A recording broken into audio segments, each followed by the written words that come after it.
Jo, po folje për se këto çështje i shohin ndryshe, e po fjalë për partitë politike.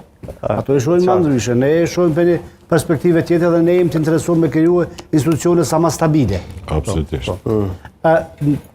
Sa i përket çështjes, ai zhdesht më përpara kryetari, muzet kryetari apo qeveria. Unë mendoj që ka logjikë që po thotë profesori sepse në farë mënyre pas konstituimit të kuvendit, do në zgjedhjes të presidentit, kryetarit, nënkryetarëve dhe pas zgjedhjes së qeverisë, vetëm atëherë kemi edhe një farë ndarje opozit-pozit. Ka një farë normalizimi tjetës politike dhe institucionale në vend. Edhe kështu janë dy institucione mendoj unë më të rëndësishme për funksionimin e shtetit në fundit.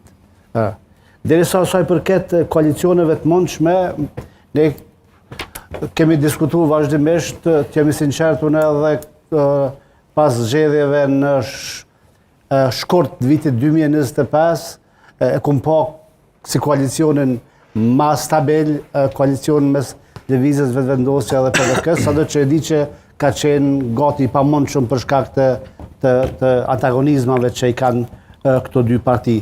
Mendoj që sot nuk është më ndryshe, është njëjtë, sipas trendeve duket që lëvizja vetëvendosje do të arrijë dikun 52-53 mandate, të cilat do të mjaftojnë bashkë me pakicat jo serbe për të formuar qeverinë. Një qeveri e tillë është goxha e brisht, por nuk është që nuk funksionon. Derisa kombinimet tjera janë vështirë të realizueshme, tash varësisht prej këtyre numrave ekziston, po përmendet, unë e dëgjova sot zotin Gjini që i kishte ftuar partitë opozitare me formuar një qeveri prej partive opozitare. Kjo është një mundësi, sado që edhe nëse matematikisht është e mundshme, mendoj që e ka një legitimitet dopt. Përkundër numrave, përkundër që formalisht dhe legalisht është në rregull, por se mos të harrojmë, partitë kanë dalë para votuesve, kanë dalë